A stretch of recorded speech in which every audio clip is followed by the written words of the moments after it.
Detrás de un disco o de un MP3 que uno se baja de internet, hay todo un trabajo musical que se agrega al aporte de un artista. Todo un equipo de músicos, compositores, arreglistas, que son conducidos por un profesional que muchas veces es desconocido para el público en general. Soy Renato Romero y hoy en Umbrales veremos cuál es la labor de un productor musical en el Perú.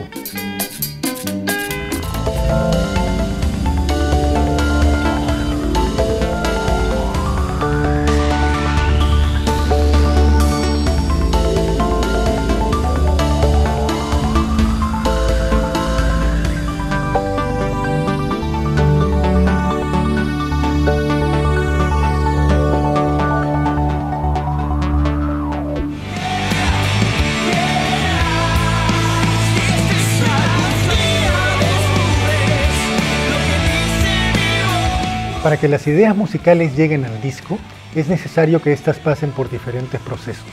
Estos procesos deben ser guiados por una persona que sepa de orquestación, de arreglos y de técnicas de grabación. Este profesional es el productor musical.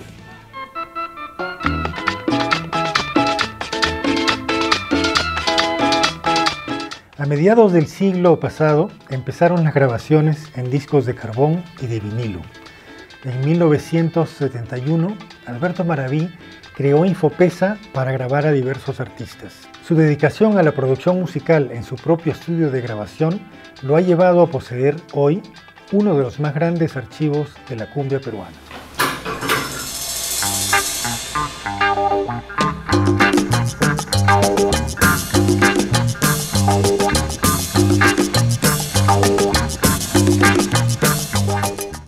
Yo había estado antes de venir al Perú trabajando en Brasil. Entonces conocía un repertorio que era muy extenso, muy bueno, muy comercial para el público peruano, sobre todo para la selva. Entonces comencé a grabar sobre todo artistas de esa zona, o sea, de montaña, de selva. Ellos tienen un estilo muy típico con la influencia de la música colombiana y la música brasileña. Y entonces ahí salieron pues los mirlos.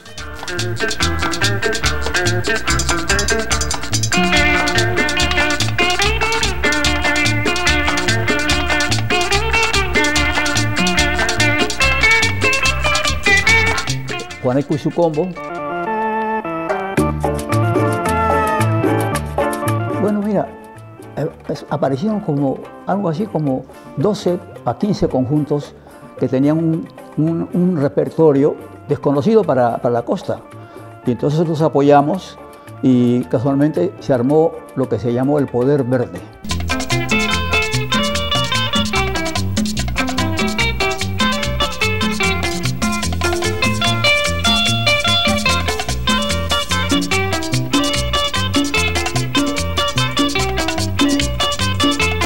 El Poder Verde, o sea, las cumbias instrumentales que aportaba Juaneco y su combo, también Rodríguez Grandes, el director de Los Mirlos, y sobre todo un gran compositor de música instrumental, Gilberto Arriategui.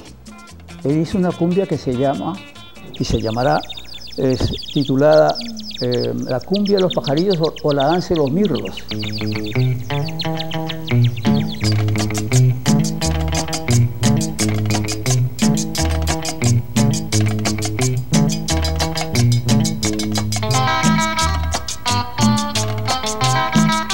Eso es un éxito internacional.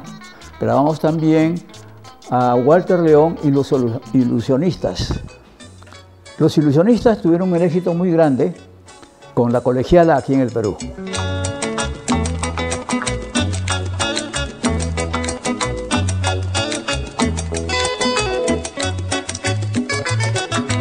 Hoy te he visto con tus libros caminando y tu carita de coqueta, colegiala de mi amor. Y las limeñas, pero había problemas entre los integrantes. Entonces ellos quisieron ponerse inicialmente Ilusionistas 2. Me parecía una cosa que no era adecuada, Por eso entonces les dije, mejor busquen un nombre especial, porque el repertorio que iban a grabar era un repertorio nuevo y bueno. Entonces, Carlos Ramírez me preguntó por mi apellido. El señor Maraví me dice, ¿quisiera usted que pusiéramos un nombre? Mi nombre no, pero como Maravilla, me dijo, bueno, si les gusta, también.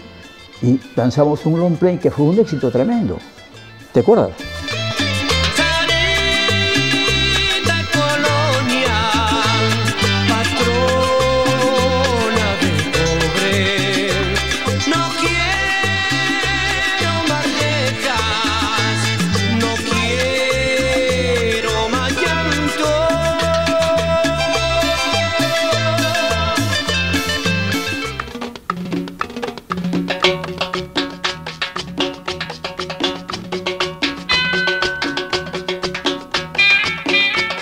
Bueno, era realizar una producción integral. O sea, primeramente seleccionar el repertorio que iban a grabar, luego estar con ellos en los ensayos, pulir el estilo de los músicos, o sea, adaptarlos, porque muchos por primera vez grababan. Entonces había que estar un poco, sobre todo en las noches, trabajando para que hubiera mayor encaje de todos esos músicos. Poco a poco lo logramos porque teníamos estudio, así que no había problema de tiempo.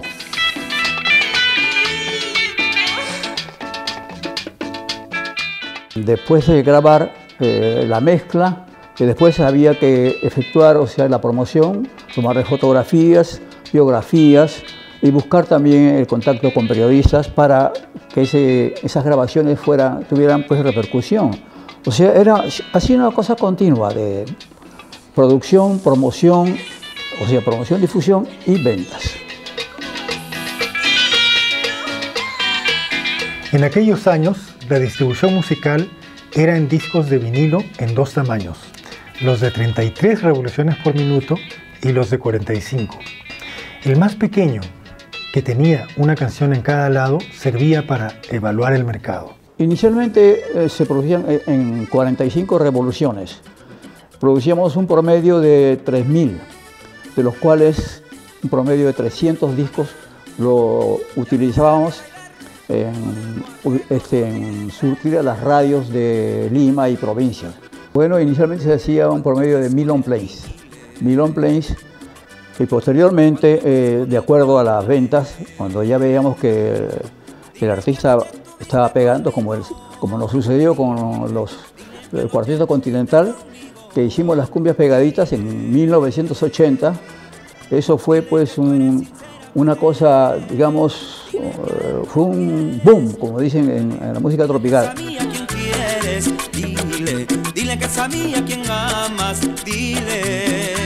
Nosotros vendimos en esa época un promedio de 120.000 long plays, entre long plays y cassettes. Tenemos un catálogo muy amplio. Entonces teníamos que aprovechar esa música que, como Juaneco, por ejemplo, volvió con mucha fuerza el año pasado. También los mirlos, que vamos a lanzarlo nuevamente, como los pasteles verdes, como los orientales. Nuestro, digamos, futuro está en promover nuevos artistas y nuevos autores. El tiempo pasa y veo que es mejor. La disquera Max fue una de las grandes productoras de música en aquellos años. Carlos Guerrero fue uno de sus jefes de producción.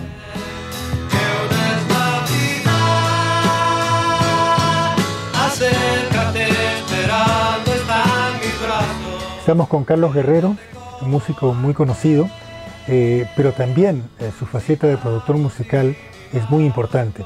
Mi padre tenía una fábrica que llamaba Discos Mag.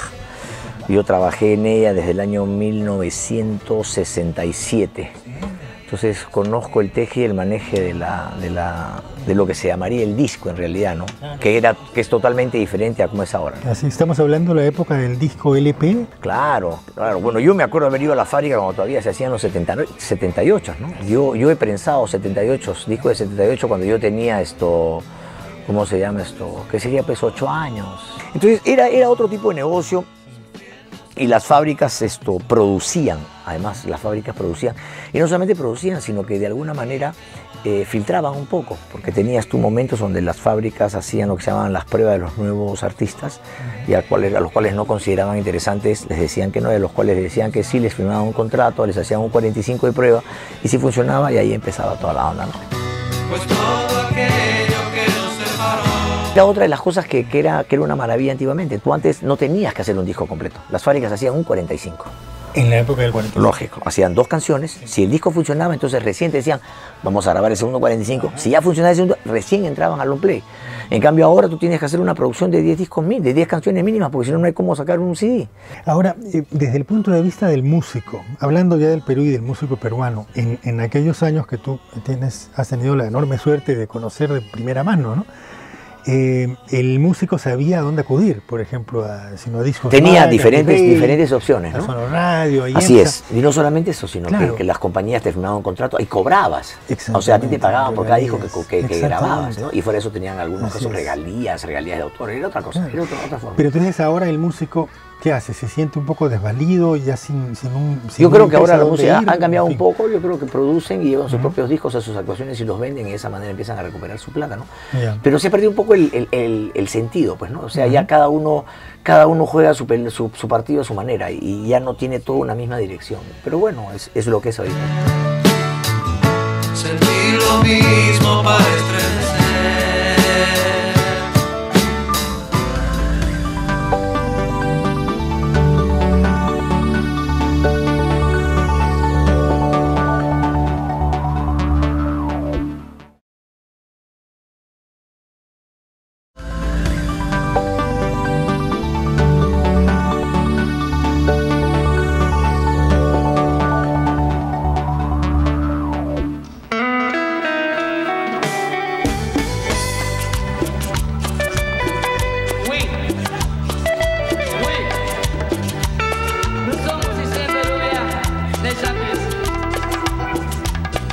Estamos con Jaime Moreira, muy conocido por su labor de director musical del grupo Los Chapis, pero que también es productor musical.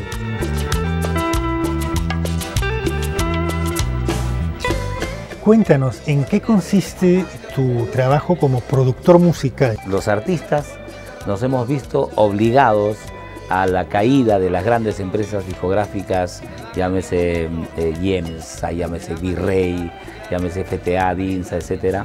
Entonces sí, etcétera, ¿no? Y nos hemos vuelto nosotros los artistas, a la fuerza de seguir en vigencia y tener nuestro material para difundirlo en los medios de comunicación, nos hemos tenido que volver productores discográficos, ¿no? Entonces hemos tenido que apelar a la alcancía, al ahorrito de repente para sacar algo que no hacíamos nosotros, sino que las grandes empresas discográficas, porque ellos apostaban por el artista nacional y buscaban los temas a grabar, buscaban los músicos de refuerzo, buscaban los arreglos, los técnicos de grabación, las horas de estudio, etcétera, ¿no?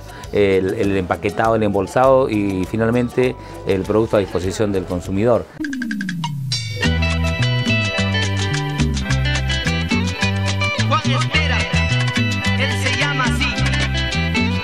Esto da lugar entonces al fenómeno de que cada grupo tenga su propio estudio, por decirlo así, para poder grabar y producir sus propios temas. Sí, eso está sucediendo en realidad, pero marcando la diferencia porque hay estudios y estudios, ¿no? Porque en realidad con el avance de la tecnología de información, ahora pues en casa podemos tener un estudio, ¿no? Pero hay que ver qué tipo de estudio necesita para el producto que uno quiere vender y producir, ¿no? Porque hay que hacer un tratamiento acústico para ese ambiente donde uno va a grabar un instrumento, para que salga una grabación contundente y no haya el problema de los reflejos, etcétera, del sonido, etcétera, ¿no?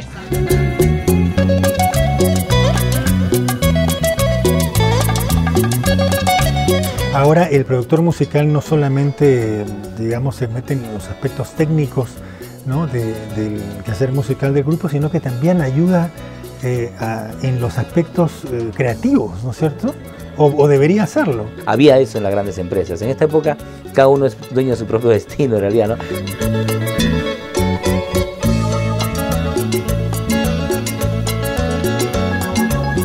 Beto Cuestas es el productor musical del conocido grupo Los Ecos. y ha vivido un constante cambio de géneros musicales. También vivió la realidad de antaño de las grandes disqueras y tuvo la necesidad de adaptarse a la creación y producción de sus propios temas y la de otros grupos tropicales. Si tú me pides que no te quiera, es como si pidieras que quede el cielo sin sus estrellas o que se vuela una vez sin alas. Es por eso que... Los ecos comenzamos ya en la década del 70, cuando era justamente el albor, el furor de la música rock de aquella época, ¿no? Chain, Daltons y cuántos grupos más que estuvieron de moda. Y la juventud en ese momento era echar mano al rock, pero luego volví a mis raíces y me encontré con la música tropical. ¿Y escuchas esto? No te equivoques. En el caso mío, estoy abocado en la música tropical. Uno va conociendo porque vamos actuando en los diferentes escenarios. Entonces vamos, ¿cuál es el requerimiento del público? ¿Cuáles son las influencias? ¿No? ¿Qué es lo que hay que, digamos, utilizar? De repente estaba la corriente del rap, había que rapear una cumbia, ¿no? Había que rockear una salsa, o hemos visto que hasta los salseros están rapeando, entonces son corrientes que uno tiene que adecuarse porque el mercado no sabemos en qué momento, digamos, explota o prende un tema y uno sigue esa corriente, ¿no? Sin perder la personalidad del estilo.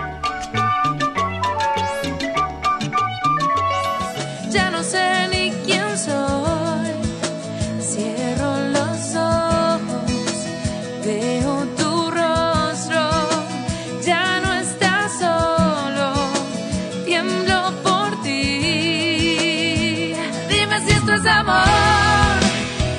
Estamos con Francisco Murias, conocido compositor, productor musical e ingeniero de sonido. Ya no quiero despertar, dime si esto es amor. ¿Podrías explicarnos un poco los distintos procesos desde que llega un músico a grabar por primera vez y hasta que tú le entregas el producto final? Hablemos de un solista, que es lo que más trabajo yo, ¿no? Como productor me encargo de buscar que todos los temas que me presentan sean hits, ¿no? Y si no lo son, trato de armarlos entre sí, porque a veces, por ejemplo, una canción tiene un coro que es muy pegajoso y una estrofa que no me funciona mucho como hit. Entonces agarro, cambiamos la estrofa y comenzamos a componer una estrofa que vaya con este coro y así, ¿no?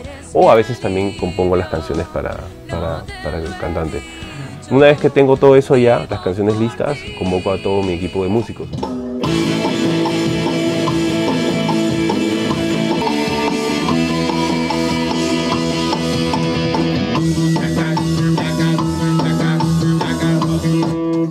Me encargo de ver la tendencia y qué onda quiero que tenga el resultado final del disco, ¿no? Entonces, si vemos que en el mercado hay bastante de esto y falta lo otro, tratamos de hacer, si es que se adecuan las condiciones, tratamos de hacer el género pegado a lo que falta para que tenga también y llame la atención y no sea algo más del montón, ¿no? Una vez que logramos eso, viene el proceso de grabación. Grabamos todo aquí, en el estudio, y una vez que se ha terminado todo ese proceso, llega la etapa de mezcla, que la podemos hacer aquí, la podemos hacer en Miami, por una cuestión de equipos más que todo, ¿no? Y regreso con el material y una vez que lo tengo listo, se los entrego a los muchachos, ¿no? A la persona que me ha contratado y lo escucha y si todo está bien. Si algún día descubres lo que dice mi voz, A nivel de trabajo como productor, en estos últimos años he tenido bastante trabajo. Ha habido varias bandas que se han animado. Después de este disco que produje, el de Adamo, Sin Miedo, como que como que las bandas dijeron, escucha, si ellos pueden, yo también puedo, ¿no? Si tú piensas que no puedo vivir si no estás, si tú piensas que mis motivos se van, pero sin embargo el mercado se ha ido achicando más para ellos y si haces conciertos, pucha, tienes un gran problema con todas estas bandas extranjeras que están viniendo y si te presentas en una misma fecha, que pongamos Pearl Jam, fuiste porque nadie va a ir a tu concierto, o puedes abrir los conciertos, pero cuando abres los conciertos no te pagan.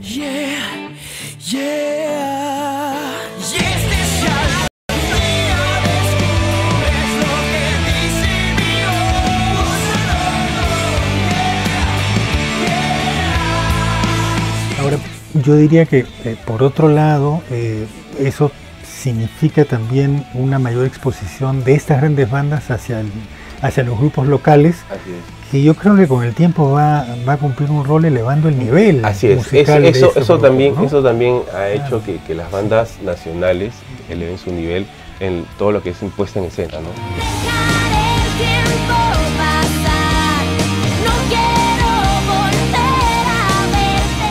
Exacto. Porque, y se vuelvan más competitivos a nivel internacional. Pero estamos hablando de una diferencia terrible, porque ahorita, como te digo, no tenemos el poder adquisitivo para poder montar tremendos shows, ¿me entiendes? Pero sin embargo, como tú lo dices, es algo que nos inspira y nos impulsa a poder mejorar nuestro performance en vivo y también aparte en estudio y en todos lados, ¿no?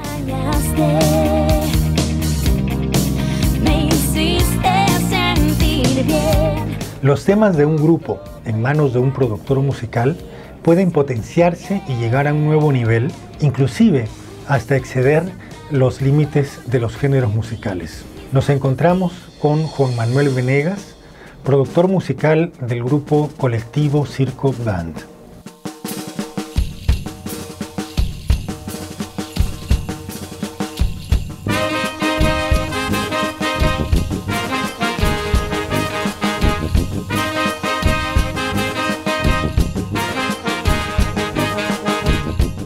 La producción musical es totalmente necesaria, porque si quieres lograr algo bien hecho, pues, ¿no? Porque siempre el artista, digamos que está seguro de lo que ha hecho,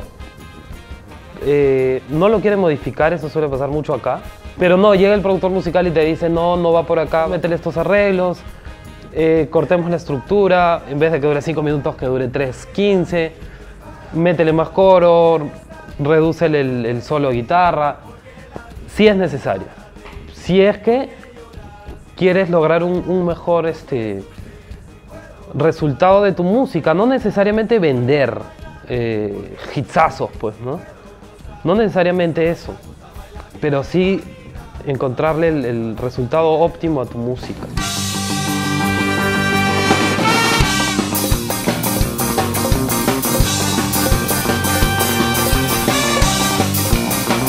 Yo escucho absolutamente todos los géneros, desde Lady Gaga hasta Kusturica y pasando por Michael Jackson, o qué sé yo, o Rubén Blades, pues, ¿no? Tienes que escuchar bastantes cosas, coger los géneros compatibles, eso es lo que yo hago mucho. Cojo el reggae con el cha-cha-cha y la cumbia, que son más o menos una cadencia similar, y combino las bases de percusión. De hecho, lo importante es encontrarle el single a una producción. O sea, si es un disco, por ejemplo, de 13 canciones, como en el caso del disco de la banda, lo principal es encontrarle el single. Una vez que tienes eso, ya es como que tiene sentido, ¿no? Llevar la música donde no hay, es un poco la consigna del colectivo Circo Band. La canción se llama Vive la Vida.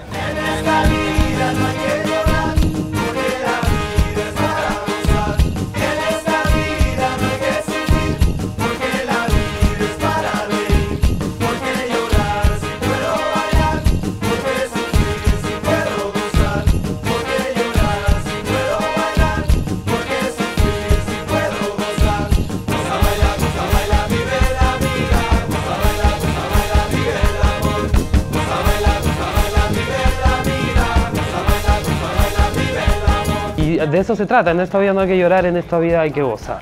Ha entrado en MTV, de hecho eso hay que celebrarlo a nivel Perú, porque es una canción huayno y la cadena es una cadena pop, pues, ¿no?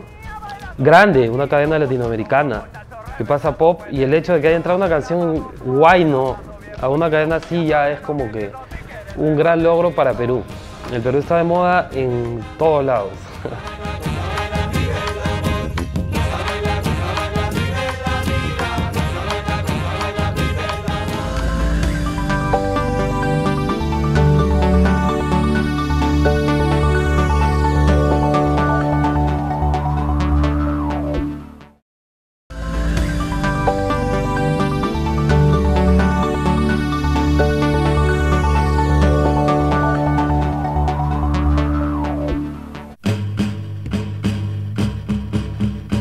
faceta como músico y creador es muy conocida por todos los peruanos, pero ahora queríamos conocer un poco tu faceta como productor musical a través de un sello que tú promueves que se llama Cernícalo Producciones, si no me equivoco.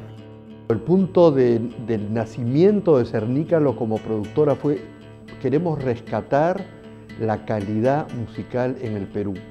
¿Eso qué quiere decir? Quiere decir que hay proyectos tanto en el campo de la música andina tradicional, nosotros hablamos de música clásica andina,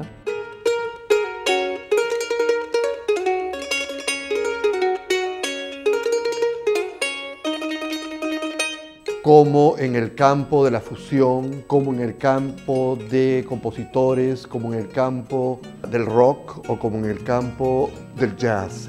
Cernícalo Producciones ha trabajado, por ejemplo, ¿con qué artistas hasta ahora? Estamos trabajando en este momento para hacer el lanzamiento del disco de Chaqueta Piayo, que es un extraordinario sonero y compositor. Traigo hierba santa para garganta, traigo calcio para hinchazón, traigo abrir camino para tu destino, traigo la ruta para que estornuda, también traigo albahaca para gente flaca que la pasote, para los brotes, el ven y ven, para el que no ve, con esa hierba se casa usted. Si es que hay una característica principal en las producciones de Cernícalo, es que siempre son músicos, tanto solistas o grupos, que buscan darle un toque de peruanidad a sus creaciones, ¿no? Son músicos peruanos que apuestan por la música nuestra, no como un cliché, no como quizá como una cosa nacionalista, sino simplemente porque son músicos que sienten profundamente al Perú, como es el caso de Jean-Pierre con su Serenata de los Andes y Andrés Prado con el disco Chinchano que hace con el maestro Julio Argendones Chocolate.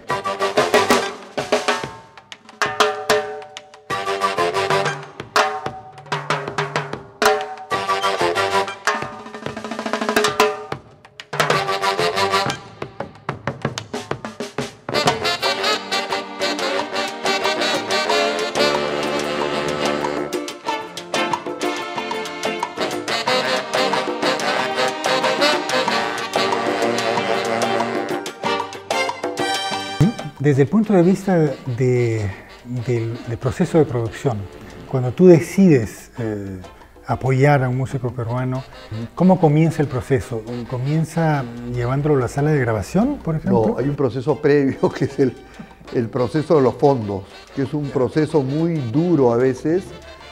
Por lo general tienes que buscar auspiciadores que estén en la línea de la producción del disco, o sea, gente que pueda identificarse. Entonces ahí hay todo un trabajo previo, ¿no? Para pedir los fondos. Ajá, entonces también tú formas parte del proceso musical. Claro, no solamente obviamente llevas al artista, sino que conversas con él. Exactamente, o sea, Chaqueta quería un músico que pudiera aterrizar sus temas y darles un vuelo que juntara el elemento jazzista, quiere decir soltura, espontaneidad, apertura entre los músicos, el conocimiento de alguien que supiera de los ritmos peruanos, que pudiera escribir para vientos, que pudiera escribir para los cueros, que supiera darle a cada tema una atmósfera específica. Muchas de las producciones de Cernícalo las hemos hecho acá, en esta misma sala donde estamos, acá. La sala tiene muy buena acústica, pero el ingeniero de grabación que trabajó conmigo para el proyecto de Chaqueta Piayo me dijo: Manongo, hay muchos músicos, son 18 músicos. Y 18 músicos en esta sala quizá no funcione, porque efectivamente nunca habíamos trabajado con tantos músicos en un solo proyecto. Entonces empezamos a buscar estudios en Lima y nos fuimos al estudio de Elías Ponce, que nos gustó las características acústicas y entendieron el concepto de grabar en vivo. Entonces la propuesta que yo les hice es: ¿es posible lograr el sonido en vivo? Y nos dijeron: sí es posible. Si se hace grabándolos a todos juntos, en ubicar el espacio en secciones. Por ejemplo, me explicaron que si poníamos la sección de viento en una área de la sala, la sección de percusión en otra, y grabamos a chaqueta y al contrabajo independientes, se podría lograr esa sensación de que es una banda en vivo. En el fondo del mar. La que has copiado al final está medio rara. Final. No es cierto. Es la acústica. ¿Cuál? La electroacústica. No, esa no, la otra. La que hace ring. Esto, sí, pues por eso, la del coro está sí.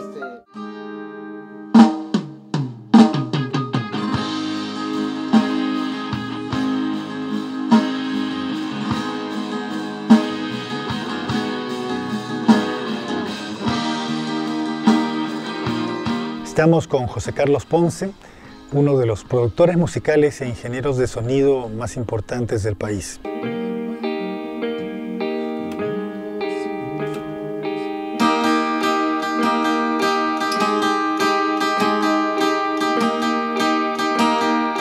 ¿Con cuántos solistas y grupos musicales peruanos has trabajado hasta ahora? Eso sí es... Muchísimo, sí, estoy eso seguro. sí, la verdad es que es un montón. ¿Nos puedes dar algunos ejemplos? Bueno, de bandas, sin irme muy lejos, ahorita estamos haciendo, estamos justo empezando a grabar el disco, sería el cuarto disco de la Sarita, con solistas, bueno, Nicole Pillman, con Damaris, bueno, con Eva Young, con Bartola, con Julie Freund, Susana Vaca.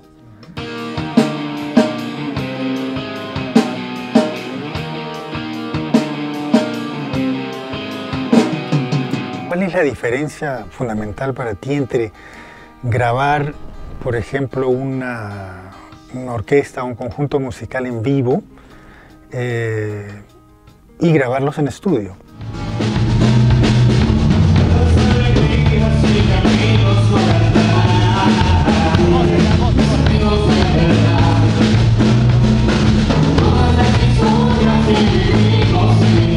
La diferencia básicamente viene en el tipo de aislamiento que te da un estudio de grabaciones versus un recinto en vivo donde se van a meter, no sé, ecos.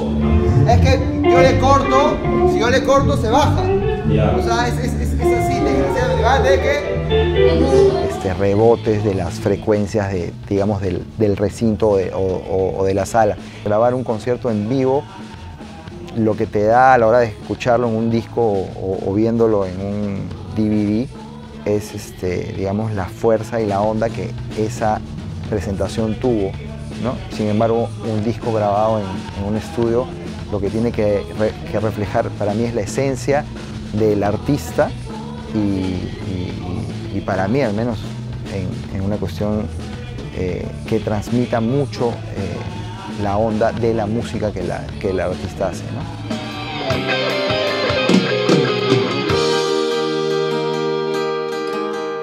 Estamos con Diego Rivera, el conocido productor musical, arreglista y orquestador. En los últimos años, ¿cuáles han sido los principales proyectos en que has trabajado aquí en el Perú? Bueno, he trabajado en proyectos muy interesantes, al menos proyectos que me han dado mucha satisfacción, ¿no? Sobre todo porque eran proyectos que deseaba hacer hace mucho tiempo. Uno de esos es la película Piratas del Callao. Atacaremos el puerto desde donde nos disparen. Quiero los barcos españoles enteros. ¡Fuego! Yo hice un curso de música para cine y resulta que había hecho el curso, pero no tenía la película.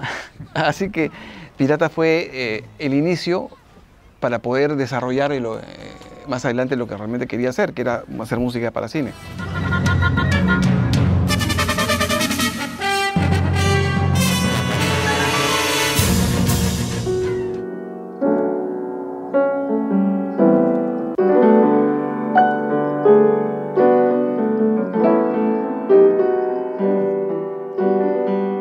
¿Un productor musical tiene que ser necesariamente un músico? En verdad no es necesario, o sea, no es una condición.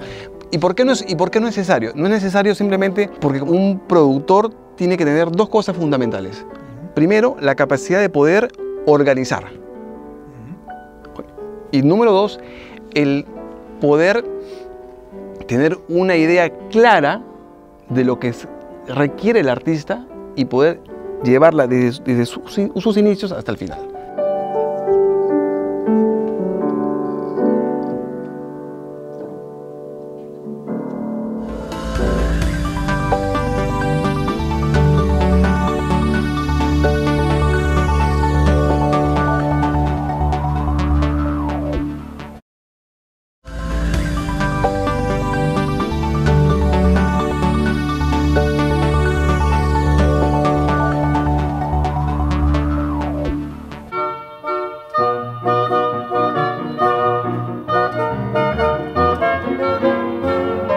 Estamos con Nilo Velarde, uno de los compositores y productores musicales más destacados del país.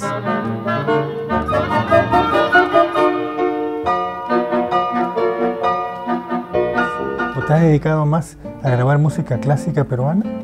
Yo he sido durante varios años el productor musical de los discos del Festival Internacional de Música Clásica Contemporánea. Hemos hecho una buena cantidad de discos. Para mí, desde el punto de vista como músico, una labor muy interesante, muy importante, porque claro, muchas veces la gente dice, pero ¿qué puede hacer ya el productor musical ahí cuando la música ya está escrita? Sí, pero la música no siempre, no todo se graba en vivo. Hay algunas cosas que se graban en vivo, las cosas que están hechas con orquestas sinfónicas se suelen grabar en vivo, pero la música de cámara a veces se graba en el estudio.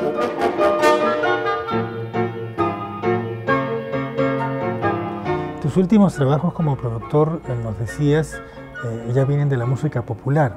Por ejemplo, ¿quiénes te buscan? ¿De qué tipo, de qué vena musical vienen los músicos a buscar? Yo últimamente estoy produciendo dos discos que ya deben, o sea, uno que ya va a estar saliendo en este mes, es para un coro que se llama Voces del Perú, y que dirige Claudia Reina, directora muy connotada. Y por ejemplo, ese ha sido un trabajo muy interesante, tiene cosas de música popular con cosas de música clásica también, que es un disco por Navidad.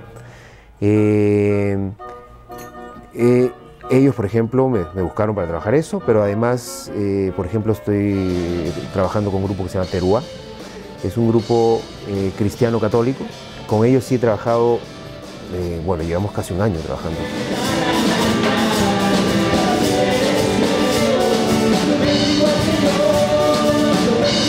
Y tu función como productor concluye entonces cuando le entregas qué tipo de producto al músico que ha venido a trabajar contigo.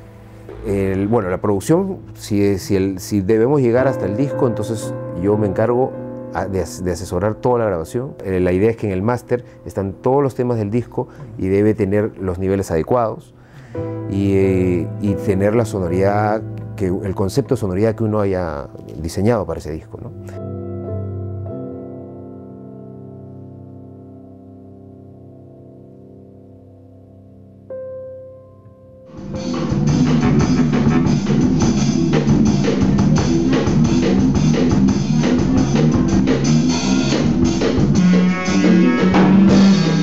Nos recibe Luis Alvarado, director de U Records. Como productor musical te estás enfocando actualmente en lo que tú denominas música experimental. Para el público en general, ¿podrías definir lo que es la música experimental? Entonces la música experimental es esa música que tú no sabes cómo va a terminar, sino que es un tipo de música que funciona en el proceso y en el descubrimiento permanente. Entonces la música experimental por eso digamos abarca géneros como la improvisación libre, por ejemplo, el ruidismo y una serie de prácticas musicales que no están pensadas, digamos, que no son determinadas, ¿no? Sino que son composiciones justamente indeterminadas.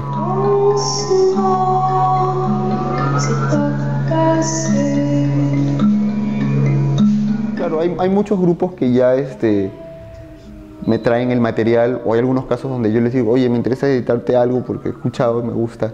Entonces me dicen, bueno, mira, tengo todas estas opciones, tú ves que puede funcionar mejor. Entonces también hay como una cuestión de selección, ¿no? Obviamente para que algo salga en mi sello me tiene que gustar y yo tengo que estar convencido de que eso puede editarse. Entonces no es que, o sea, necesariamente es un trabajo de negociación con el artista, ¿no? Tenemos que estar de acuerdo, tiene que haber un consenso en que eso se va a publicar.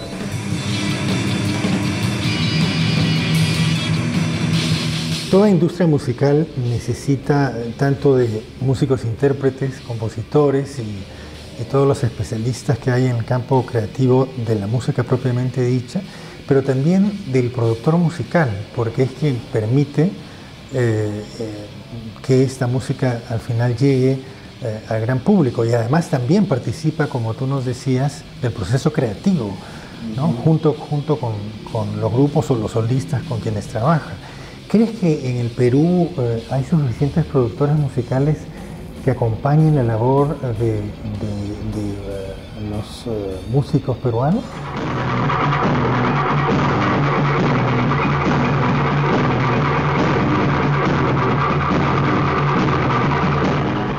Cuando tú ves a un grupo en vivo, no sé, en un estadio, te das cuenta digamos, de la magnitud de lo que representa a veces producir a una banda así, ¿no? Ahora, lo que se da muchas veces es que todo el mundo cree que el destino de todos los grupos es tocar en un estadio de 60.000 personas y no es así tampoco, porque hay una serie de factores que hacen que ciertos grupos funcionen de esa manera, ¿no?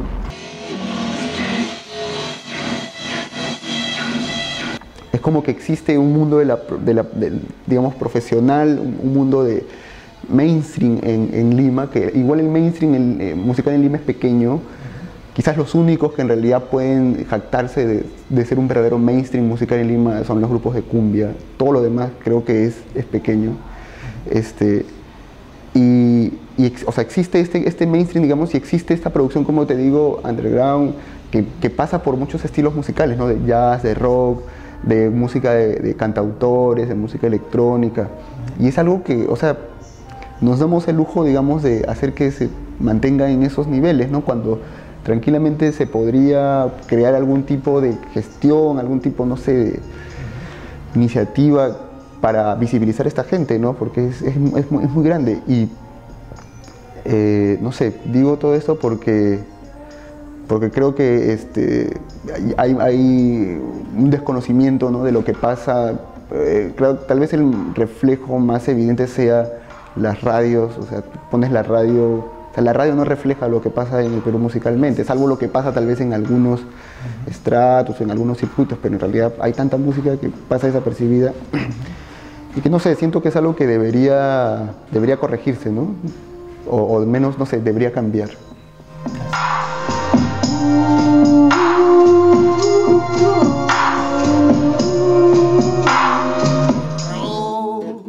Le saco la lengua, me zumba en la oreja, la flor del verano. Javier Lazo es uno de los compositores más destacados del país y ha asumido la labor de la producción musical como una manera para llevar adelante sus propias composiciones y apoyar la labor de otros cantautores. Yo soy un compositor que ha venido trabajando por muchos años y que se encontró en un momento, en una circunstancia en la que tenía que entrar a producir si es que quería dar ese salto hacia adelante, ¿no? O sea, es decir, yo tenía la suerte que algunos artistas se hayan encontrado en mis canciones un potencial y las hayan cantado y hayan hecho carrera con ellas, pero yo sentía pues que eso no era suficiente. Si yo quería seguir creciendo, yo tenía que tomar digamos, las riendas de la producción musical de mis canciones para comenzar, ¿no?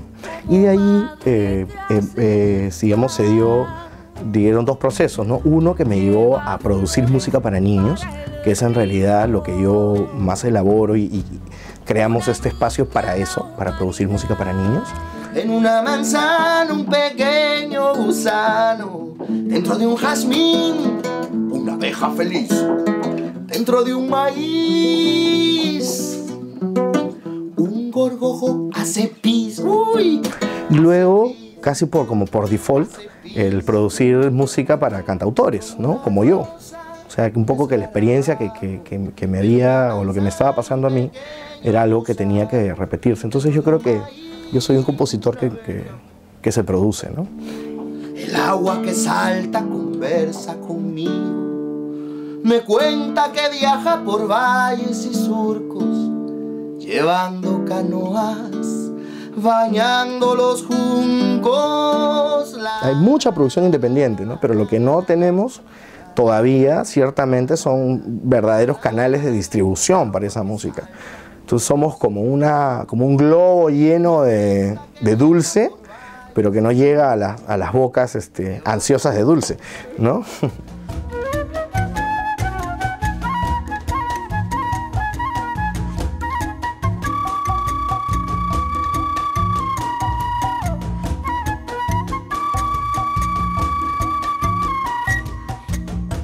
Cuando el músico graba por su cuenta sus canciones o composiciones, el amor por su música hace que pierda esa mirada que desde afuera le puede dar un productor musical. La asesoría de estos profesionales permitiría explotar plenamente la creatividad y el arte de nuestros músicos para ser más competitivos a escala global.